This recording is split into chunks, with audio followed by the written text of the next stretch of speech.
نحمده ونصلي على رسوله الكريم أما بعد فأعوذ بالله من الشيطان الرجيم بسم الله الرحمن الرحيم والذين آتيناهم الكتاب يفرحون بما أنزل إليك ومن الأحزاب من ينكر بعضه قل إنما أمرت أن أعبد الله ولا أشرك به إليه أدعو وإليه مآب وكذلك أنزلناه حكما عربيا ولئن اتبعت أهواءهم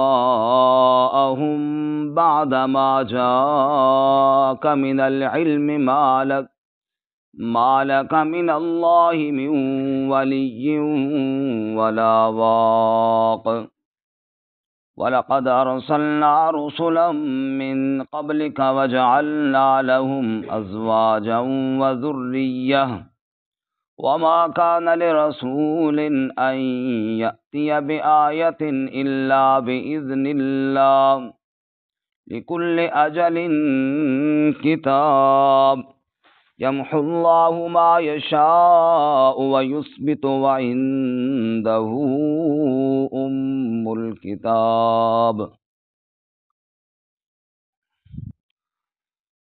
والذين آتيناهم الكتاب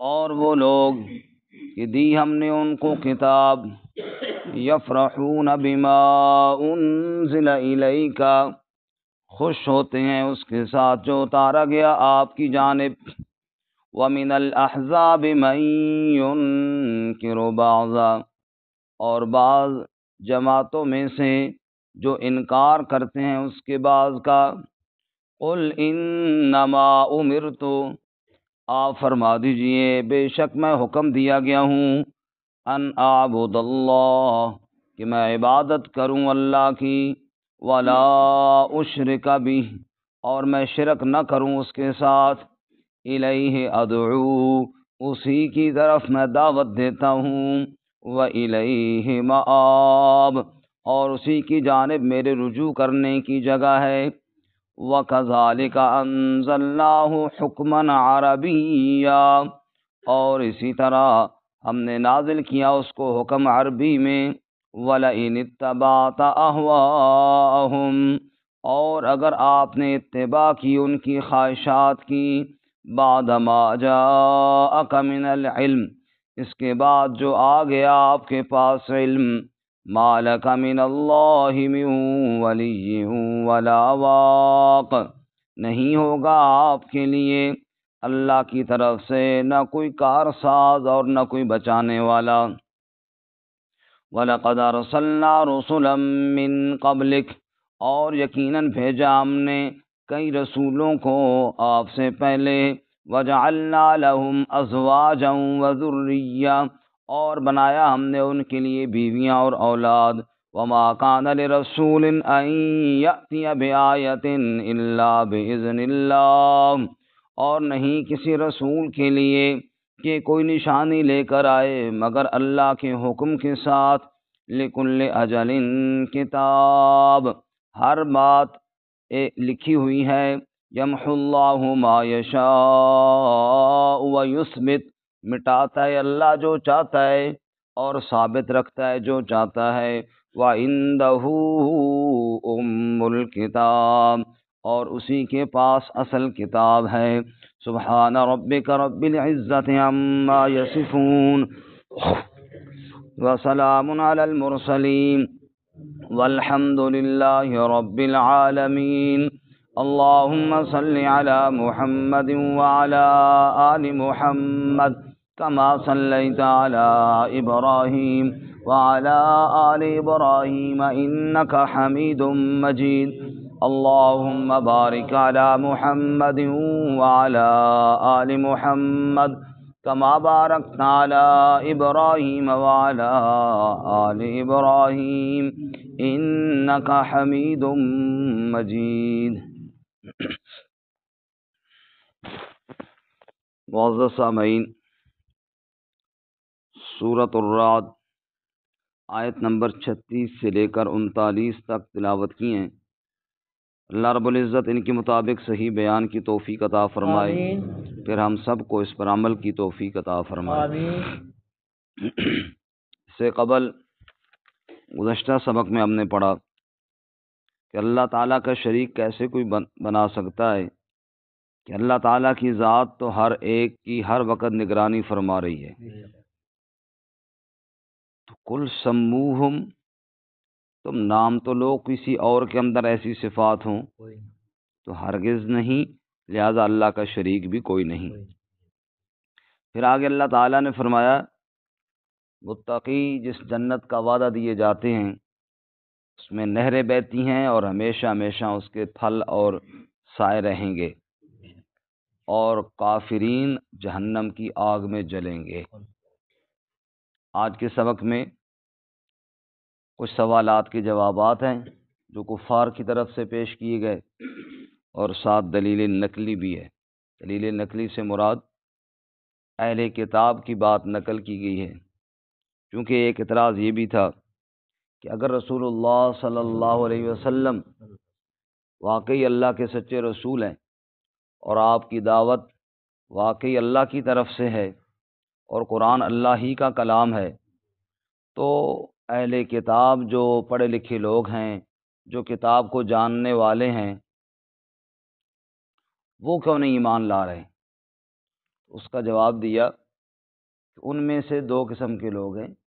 ایک تو وہ لوگ ہیں جو مخلص ہیں، جو واقعی تورات و انجیل کے حکم پر عمل کرنے والے ہیں، وہ تو قرآن پر بھی ایمان لاتے ہیں، جناب رسول اللہ صلی اللہ علیہ وسلم پر بھی ایمان لاتے ہیں۔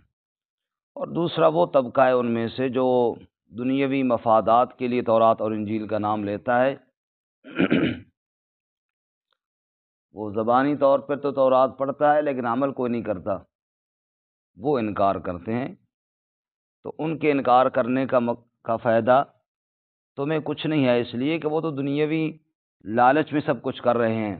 انہی اہل کتاب میں سے جو ایمان لے آئے وہ دلیل ہے نا تمہارے لیے، کہ وہ پڑھے لکھے ہو کر قرآن پاک پر بھی ایمان لے آئے ہیں، تو معلوم ہوا کہ قرآن کو اللہ کا کلام سمجھتے ہیں۔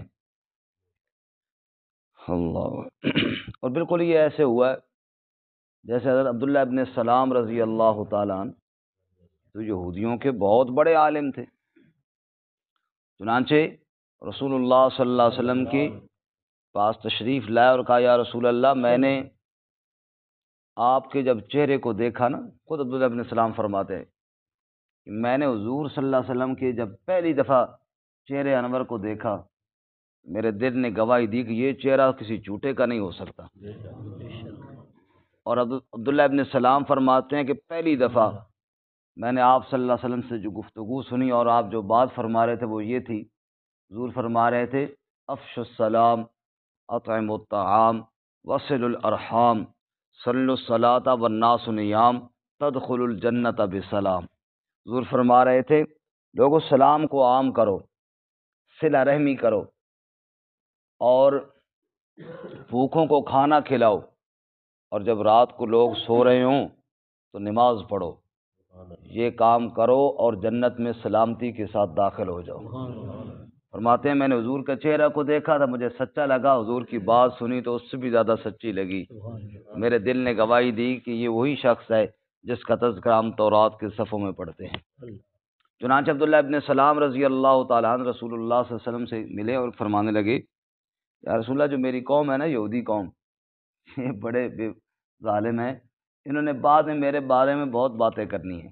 اگر میں نے اسلام قبول کر لیا، ایمان قبول کر لیا، انہوں نے میرے اوپر طرح طرح کے الزام لگانے ہیں، لہٰذا ابھی میں ان کے سامنے ایمان کا اظہار نہیں کرتا۔ آپ ان کو بلائیں اور میرے بارے میں پوچھیں کہ میں کیسا شخص ہوں، کیونکہ ان کو میرے اگر ایمان کا، اسلام کا پتہ چل گیا پھر تو بہت باتیں کریں گے۔ حضور نے فرمایا ٹھیک ہے۔ عبداللہ بن سلام اندر بیٹھے اور آپ نے ان کو بلایا یہودیوں کو اور پوچھا عبداللہ بن سلام کیسا آدمی ہے؟ انہوں نے کہا جی وہ تو بڑا عالم ہے ہمارے، اور بادشاہ ان کی تو کیا بات ہے، وہ تو ہم میں سے بہت زیادہ تورات کو جاننے والے ہیں اور بڑے سمجھدار ہیں، اور یہ اور وہ بڑی تعریفیں کی۔ حضور نے فرمایا اگر وہ ایمان لے آئے تو کیا خیال ہے تمہارا؟ ان کا نہ جی نہ، وہ کدھر ایمان لاتے ہیں۔ بس یہ باتیں ہو رہی تھیں کہ عبداللہ بن سلام اندر سے باہر آئے اور کہا اشہد اللہ الہ الا اللہ واشہد ان محمدا عبدہ ورسولہ۔ اب وہ لگے عبداللہ بن سلام کے بارے میں کہنے یہ اصل میں ایسا ہے اور جھوٹا ہے اور فلاں ہے۔ انہوں نے کہا آپ جو مرضی کہتے رہو، مجھے تمہاری حرکتوں کا پتہ تھا، اس لیے میں نے پہلے حضور صلی اللہ علیہ وسلم کے سامنے تمہاری گواہیاں سنوا دی ہیں، اب جو مرضی کہتے رہو، میں محمد عربی کا غلام بن چکا ہوں، آپ پر ایمان لے آیا ہوں۔ وہ بھی تو اہل کتاب تھے، صرف اہل کتاب نہیں تھے، ان کے بہت بڑے عالم تھے، لیکن اصل کتاب کو پڑھنے والے وہ تھے جنہوں نے رسول اللہ صلی اللہ علیہ وسلم پر ایمان لے آئے۔ اسی طرح ایک اور روایت میں آتا ہے حضور اقدس صلی اللہ علیہ وسلم ایک دفعہ تشریف فرمائے، ایک آدمی آ جاتا ہے اور اس نے کہا کہ اے عبد المطلب کے پوتے، میرا حق کیوں نہیں واپس کرتے ہو؟ تم نے میری کھجوریں دینی ہے اتنی سیر، وہ واپس کیوں نہیں کرتے ہو؟ اور تم تو ہوتے ہی ٹال مٹول والے ہو، نعوذ باللہ۔ اور پھر آپ صلی اللہ علیہ وسلم کے ساتھ بڑے کرخت لہجے میں گفتگو کی۔ حضرت عمر رضی اللہ تعالیٰ عنہ بھی اس محفل میں موجود تھے، بھلا کہاں برداشت کر سکتے تھے، بڑے جذبے کے ساتھ اٹھے اس کی جانب، لیکن حضور نے حضرت عمر کو روکا اور فرمایا ان لصاحب الحق مقال، عمر رک جا، جس کا حق ہو اس کو بات کرنے کی اجازت ہے۔ عمر فرماتے ہیں مجھے حضور نے بٹھا دیا سختی کے ساتھ، میرا دل تو کر رہا تھا اس کی گردن ابھی کاٹ دوں، لیکن حضور کا حکم، حضور نے بٹھا دیا، میں غصہ ضبط کر کے بیٹھ گیا۔ پھر حضور نے اس کی طرف مسکراتے ہوئے فرمایا اے بھائی، ابھی تو وہ دن نہیں آیا جس دن میرا اور آپ کا وعدہ تھا کہ فلاں تاریخ کو دوں گا، ابھی تو اس میں سے چند دن باقی ہیں، اور تو نے پہلے ہی آ کے شور شروع کر دیا۔ بندہ اس وقت تک تو انتظار کرتا ہے نا جب ادھار کا معاملہ ہوتا ہے، فلاں تاریخ کو دوں گا، اگر کوئی اس تاریخ سے لیٹ ہو جائے پھر چلو بندہ بات کرے تو کرے، تو نے تو پہلے ہی آ کے شور ڈال دیا۔ لیکن کوئی بات نہیں، تجھے ضرورت ہوں گے، ہم تجھے آج ہی دے دیتے ہیں۔ اور پھر حضرت عمر ہی کو کہا عمر جاؤ اور اس کے ساتھ اس کی کھجوریں جو بنتی ہیں اس کو دو، اور اسے 3 یا 5 وسق زیادہ کھجوریں دو، کیونکہ آپ نے اس کے ساتھ سختی کی ہے اور اس کو ضرورت تھی اور وہ پریشانی کے عالم میں میری طرف آیا ہے۔ عمر کہتے ہیں کہ میرا تو اس کی جان لینے کا دل کر رہا تھا، اور حضور فرماتے اس کو کھجوریں بھی دو اور اضافی بھی دو۔ اب حضور کا حکم، اس کے آگے عمل کے علاوہ چارہ کار نہ تھا، چل پڑے ساتھ، وہ بھی ساتھ ہے، راستے میں چپ چاپ جا رہے ہیں۔ عمر تو غصے کی وجہ سے چپ ہے، اور وہ میرے خیال میں ڈر کی وجہ سے چپ تھا کہ وہاں تو نبی پاک نے چھڑا لیا، اور ایسا نہ ہو یہاں کوئی 19-20 ہو جائے تو یہاں تو چھڑانے والا بھی کوئی نہیں ہے۔ اب وہ بھی جا رہا ہے چپ، حضرت عمر بھی جا رہے ہیں چپ، جا کر اس کو کھجوریں دیں جتنی اس کی بنتی تھیں۔ حضور نے فرمایا تھا زیادہ بھی دینی ہے۔ اب جب زیادہ دینے لگے نا، اس نے کہا بس جی میری کھجوریں پوری ہو گئی، مجھے اتنی تھیں۔ تو میں نے کہا یارا یہ بھی لے لے یہ بھی لے لے۔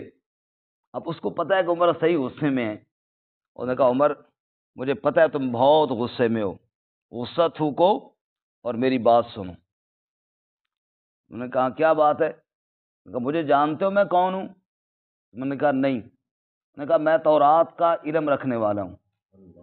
میں نے فرمایا علم رکھنے والے اس طرح گفتگو کرتے ہیں؟ اس طرح تو جاہل لوگ گفتگو کرتے ہیں۔ علم تو تمیز سکھاتا ہے، علم تو حوصلہ سکھاتا ہے، دشمن کے ساتھ بھی بات کرنے کا سلیقہ سکھاتا ہے۔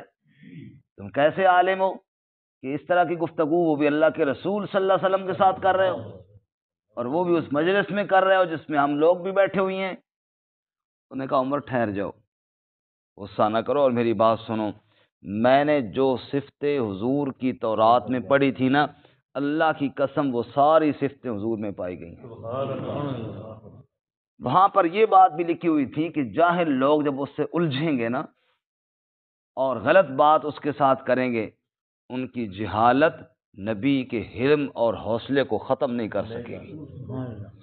تو میں نے یہ کام اس لیے کیا کہ ذرا یہ نشانی بھی تو دیکھوں نا۔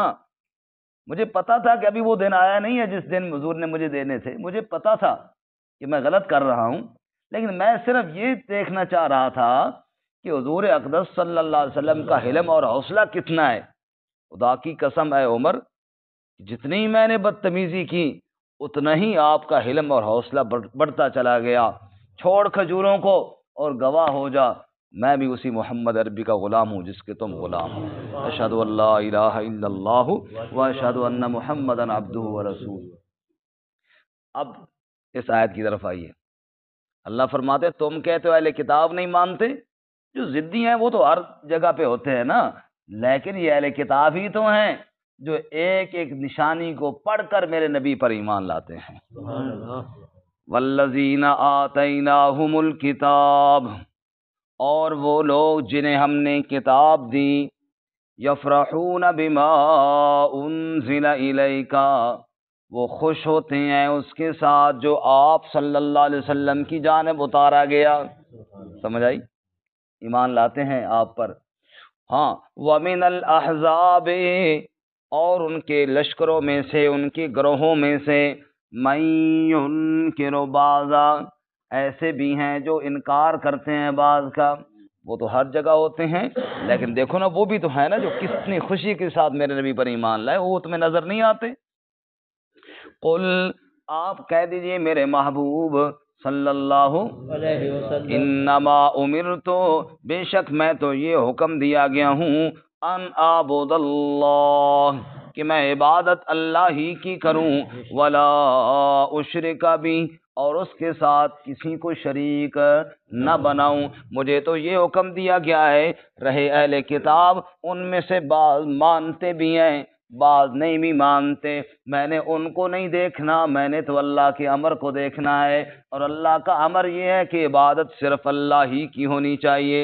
وہی ذات واحد عبادت کے لائق، زباں اور دل کی شہادت کے لائق، اسی کے ہے فرما اطاعت کے لائق، اسی کی ہے سرکار خدمت کے لائق. لگاؤ تو لو اس سے اپنی لگاؤ، جھکاؤ تو سر اس کے آگے جھکاؤ. مجھے تو یہ حکم دیا گیا ہے میں اللہ ہی کی عبادت کروں.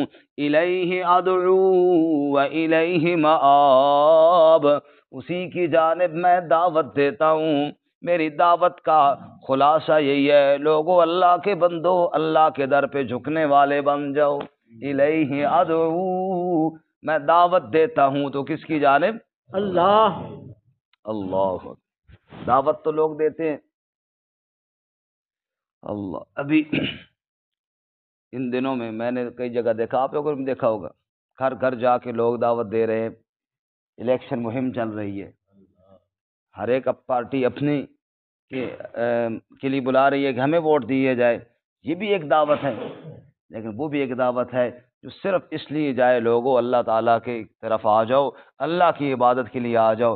اس دعوت کی کیا ہی بات ہے جس کا اور کوئی مقصد نہ ہو. اس سے پچھلی صورت میں ہم نے پڑھا نا، سورہ یوسف کے آخر میں، قل ھذہ سبیلی ادعو الی اللہ، اے میرے محبوب صلی اللہ علیہ وسلم کہہ دیجئے میرا راستہ یہ ہے جس راستے پر میرے بھائی ہود چل کے گئے، نوح چل کے گئے، صالح چل کے گئے، اور شعیب چل کر گئے، اور موسیٰ چل کے گئے، اور جیل کی کوٹھری کے اندر بیان کرتے ہوئے یوسف چلے گئے.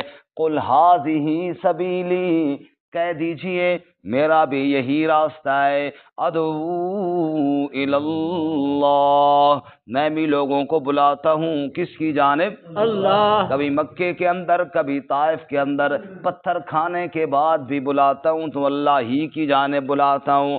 الیہ ادعو، اسی کی جانب میں دعوت دیتا ہوں. والیہ مآب، اور میرا ٹھکانہ اور لوٹ کر جانا بھی اللہ ہی کی جانب ہے.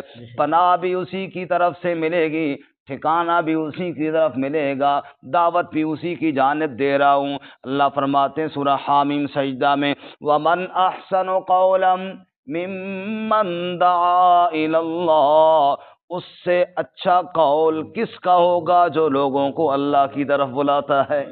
دنیا کے اندر بڑے بڑے باتیں کرنے والے ہیں، بڑے بڑے بولنے والے ہیں، بڑے بڑے قول بولنے والے ہیں. اللہ فرماتے ہیں مجھ سے پوچھو تو سب سے اچھا قول اسی کا مجھے تو لگتا ہے جو اللہ کی جانب دعوت دیتا ہے اور اللہ کی جانب بلاتا ہے. موسیٰ علیہ السلام کو اللہ تعالیٰ نے داعی بنا کر بھیجا اور کہا موسیٰ تو جا فرعون کے پاس اور اس کو میری طرف دعوت دے اور بلا۔ حضرت موسیٰ علیہ السلام نے کہا یا اللہ مجھے ڈر یہ ہے اخاف ان یفرط علینا او ان یطغی، وہ سرکشی کرے گا اور ضد کرے گا اور بغاوت کرے گا، دعوت کو سنے گا نہیں۔ اللہ نے کیا جواب میں فرمایا اننی معکما اسمع و ارا، موسیٰ تو اور ہارون دونوں چلے جاؤ، تم دعوت دو، میں اللہ تمہارے ساتھ ہوں، اسمع و ارا، اس نے نہ بھی سنا تو میں تو سن رہا ہوں نا، سبحان اللہ، اس نے نہ بھی سنا تو میں تو سن رہا ہوں نا، تم جا کے دعوت تو دو نا، تم میرا پیغام تو پہنچاؤ نا، اسمع و ارا، میں سن بھی رہا ہوں، میں اللہ دیکھ بھی رہا ہوں۔ اس نے فرمایا الیہ ادعو و الیہ مآب، میرے محبوب صلی اللہ علیہ وسلم کہہ دیجئے میں دعوت دوں گا تو اللہ کی جانب دوں گا، کیونکہ میں نے لوٹ کر جانا ہے تو اللہ ہی کی جانب لوٹ کر جانا ہے۔ وَكَذَلِكَ قاف لبیان الکمال، اے میرے محبوب صلی اللہ علیہ وسلم کذالک، یہ ہمارا کمال ہے، یہ ہماری رحمتیں ہیں، انزلناہ حکما عربیا، ہم نے آپ پر قرآن کو عربی زبان میں نازل کیا، میرے محمد تو بھی عربی ہے، ہم نے قرآن بھی عربی زبان میں نازل کر دیا ہے۔ حضور نے فرمایا لوگوں عرب والوں سے 3 وجہوں سے محبت کرو عربی زبان سے۔ ایک حضور نے فرمایا انا عربی، میں محمد صلی اللہ علیہ وسلم عربی ہوں، ولسان القرآن عربی، اور قرآن کی زبان بھی عربی ہے، ولسان اہل الجنت عربی، اور جنت والوں کی زبان بھی عربی ہوگی۔ وَكَذَلِكَ أَنزَلْنَاهُ حکمن عربیہ، ہم نے قرآن کو عربی زبان میں نازل کیا۔ وَلَئِنِ اتَّبَعْتَ أَهْوَاءَهُمْ، اور اگر آپ نے اس قرآن کو چھوڑ کر ان کی باتوں کی اتباع کی، ان کی خواہشات کی اتباع کی، بعد ما جاءک من العلم، علم آ جانے کے بعد، میری وحی آ جانے کے بعد، تو ما لک من اللہ من ولی ولا واق، پھر اللہ کی طرف سے نہ کوئی کار ساز ہوگا، نہ اللہ کی پکڑ سے پھر کوئی بچانے والا ہوگا، کیونکہ قرآن کے مقابلے میں، اللہ کے حکم کے مقابلے میں کسی غیر کی خواہش کو ماننے کی اجازت قطعاً کوئی نہیں ہے۔ اچھا انہوں نے کہا یہ کیسے رسول ہیں، ان کی اولاد بھی ہے، ان کی بیوی کے بھی ہے۔ اللہ نے جواب دیا ارے نادانو، رسول تو ہم نے بھیجے ہی انسانوں میں سے ہیں، ان آپ سے پہلے جتنے رسول گزرے ان کے بیوی بچے بھی تھے، یہ بھلا کون سی اعتراض کی بات ہے۔ وَلَقَدْ أَرْسَلْنَا رُسُلًا مِّن قَبْلِكَ، اے میرے حبیب صلی اللہ علیہ وسلم یقیناً ہم نے آپ سے پہلے بھی کئی رسول بھیجے۔ وَجَعَلْنَا لَهُمْ أَزْوَاجًا وَذُرِّيَّةً، ہم نے ان کی بیویاں بھی بنائیں، ان کی اولاد بھی بنائی، یہ تو کوئی اعتراض والی بات نہیں۔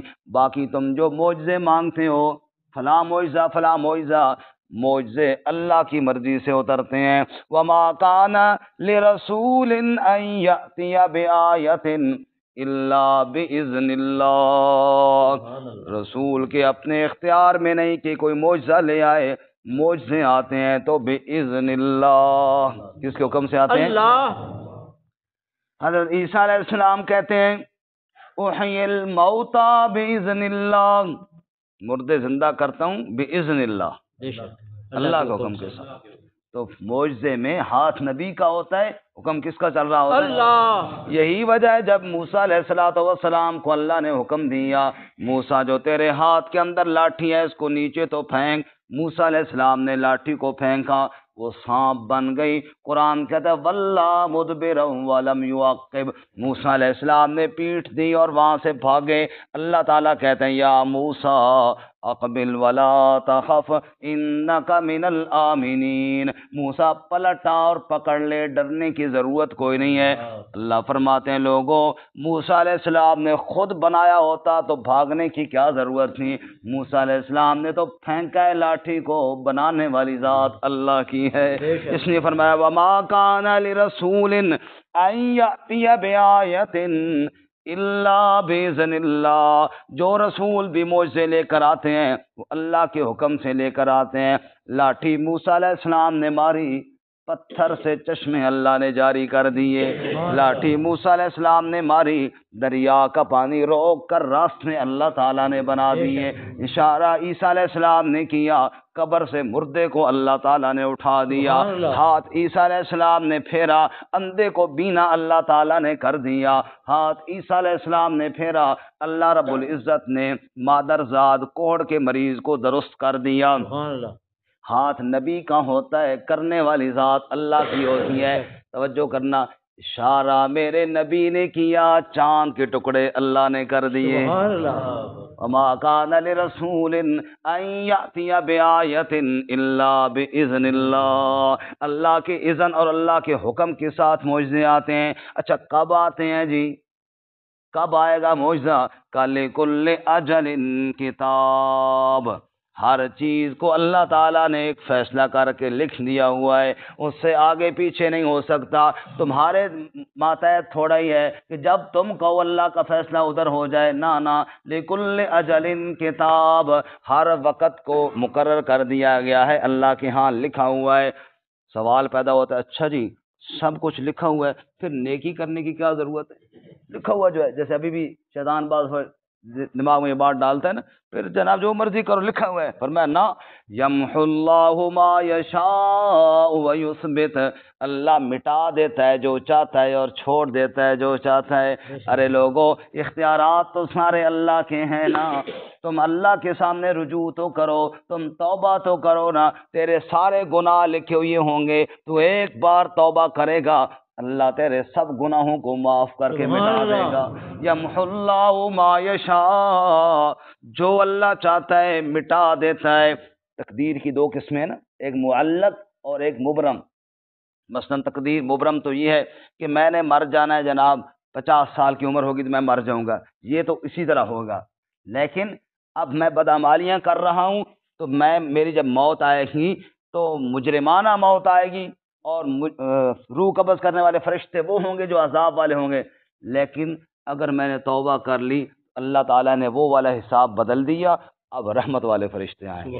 یمحو اللہ ما یشاء ویثبت، اللہ جو چاہتا ہے وہ اللہ مٹا دیتا ہے، اور جو چاہتا ہے چھوڑ دیتا ہے۔ یعنی اختیار اللہ کے پاس ہے۔ تقدیر معلق بھی تو ہے نا، اللہ نے کہا اگر یہ یوں کرے گا تو اس کے ساتھ یہ معاملہ ہوگا، اگر ایسے کرے گا تو اس کے ساتھ ایسا معاملہ ہوگا۔ یہ ہے معلق ہے، تیرے اعمال کے اوپر اللہ تعالیٰ کے فیصلے ہوتے ہیں۔ آخری بات، وقت تو بھی پورا ہو گیا، سوال پیدا ہوتا ہے، وہ جی اللہ تعالیٰ اپنی رحمت سے معاف کرے گا، اعمال کی کیا ضرورت ہے؟ ایک بڑا مشہور سوال پیدا ہوتا ہے، بھئی جب اللہ نے معاف کرنا ہے اپنی رحمت سے، اور ہمارے کئی بھائی کہہ رہے ہوتے ہیں اور چھوڑو جی نماز کچھ نہیں پیا، نماز کچھ نہیں پیا، اللہ اپنی رحمت نال معاف کر سی، وہ معاف کرن تے آوے تو فلانے نو کر دے، نہ کرے تو فلانے نو۔ یہ ایک بات ہے، ٹھیک ہے اللہ کی قدرت تو ایسے ہی ہے، لیکن کوئی ضابطہ بھی تو ہے نا۔ اللہ کے دو نام ہیں قرآن میں، ایک مالک اور ایک ملک، مالک یوم الدین، اور ایک کیا ہے الملک۔ ملک، مالک ہوتا ہے وہ کہ جو چاہے کر دے، چاہے تو ساری زندگی نیکی کرنے والے کو جہنم میں ڈال دے، وہ مالک ہے۔ اور ہے الملک، ملک کہتے ہیں بادشاہ کو۔ جو بھی بادشاہ ہوتا ہے چاہے کسی ملک کا ہو، وہ ضابطے اور قوانین کے مطابق چلتا ہے۔ اللہ کہتے ہیں الملک، مالک بھی ہوں ملک بھی ہوں، مالک قدرتوں والا ہوں، جس کو مرضی جہنم میں ڈالوں کوئی نہیں پوچھنے والا، جس کو مرضی جنت میں ڈالوں کوئی نہیں پوچھنے والا، لیکن ساتھ ساتھ الملک بھی ہوں، قانون کے خلاف نہیں کروں گا، کروں گا وہی جو ضابطہ ہے۔ افنجعل المسلمین کالمجرمین، کیا فرما برداروں اور مجرموں کو اکٹھا کر دوں گا؟ مالکم کیف تحکمون، کیسی باتیں کر دو، ایسا نہیں کروں گا، قدرت والا ہوں لیکن فیصلہ انصاف کے ساتھ کروں گا، جیسے جس کے اعمال ہوں گے ویسا فیصلہ کروں گا۔ ورحمت اللہ قریب من المحسنین، اللہ کی رحمت نیک لوگوں کے قریب ہوتی ہے۔ ہاں نجات اللہ کی رحمت سے ہے، لیکن اللہ کی رحمت متوجہ ہوگی تو نیک اعمال کے ساتھ متوجہ ہوگی۔ اس لیے فرمایا یمحو اللہ ما یشاء ویثبت وعندہ ام الکتاب، اور اصل کتاب تو اللہ ہی کے پاس ہے، یعنی اصل اختیار کس کے پاس ہے؟ اللہ تعالیٰ عمل کی توفیق عطا فرمائے۔ واخر